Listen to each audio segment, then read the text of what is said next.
Whew. Well, it's lunchtime. It looks like I done got myself in a little bit of a rainstorm before I get out. Might clump up and melt, you know what sugar does. Man, it's been a day. It's a Monday coming off a weekend, I can tell you. It's hard sometimes. This morning I got on up. Excuse me, them tacos are sitting heavy on me right now. Yesterday was Father's Day. My boy got me some 22 head knocking shells to go. Knock them old pigs in the head. And he got me a shirt that says the man, the myth, the legend. Hey, I didn't say it. He bought the shirt, you know, so enough said.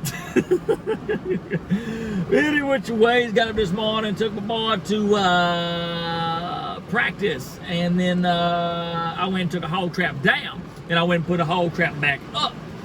Luckily, I done beat the storm. I don't know if y'all can see this or not, but it's a little bit of storming.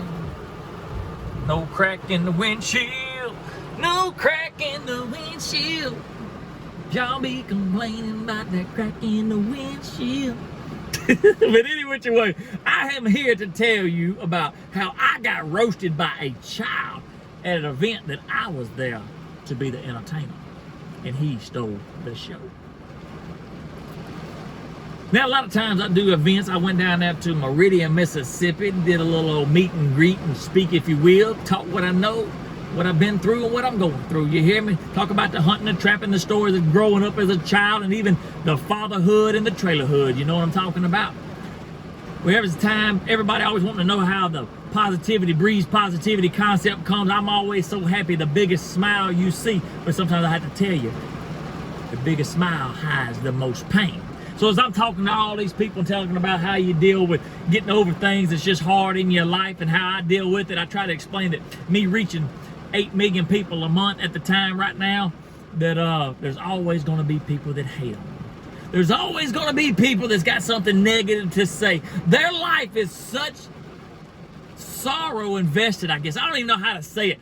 They're just miserable people because they can't stand to see somebody else succeed or have happiness, regardless of, even if you're like me, you might not have the happiness. You're just showing happiness because you know that people out there have it harder than what you got at the time. And they need to see, they need to hear something, they need to feel something that can get them through it in life.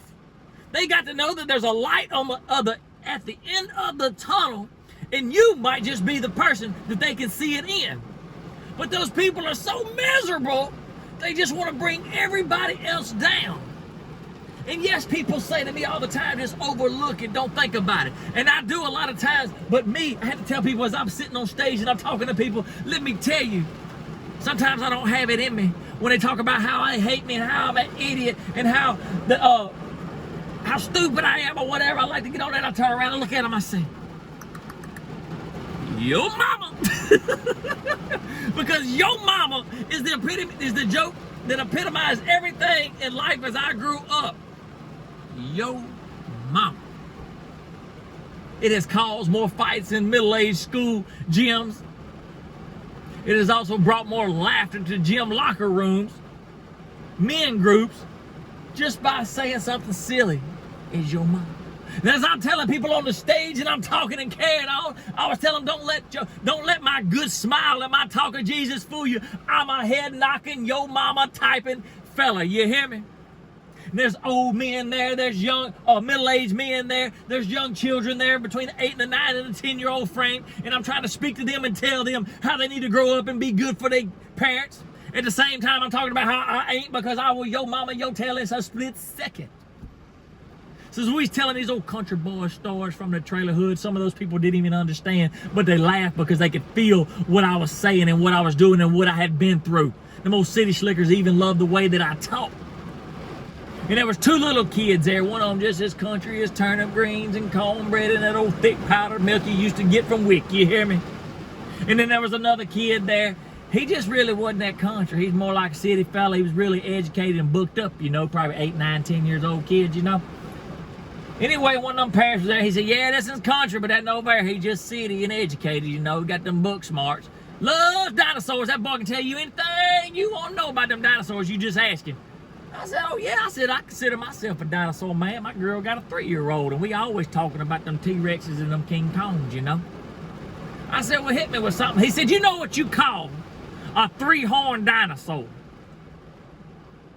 And I looked at him, and before I could give him the answer, because I knew, he goes, "Yo, mama." And the place just erupted. It went ballistic. Oh my God. He hit me with the "yo mama." It wasn't in a hatred, it was in a fun way. The kid didn't even know how big of a joke he just hit me with. A yo mama, the man, the yo mama king that goes out and hits all these other haters out here with a yo mama. He hit me right there at my event. The entertainer, the host, he brought me down. He roasted the hostess. But any which way, Meridian, Mississippi, I appreciate y'all having me. Anybody else looking to book me, hit me up. I'll show up. Come on. Any which way, I hope y'all have a good day. God bless, and as always, Jesus loves you. It's raining.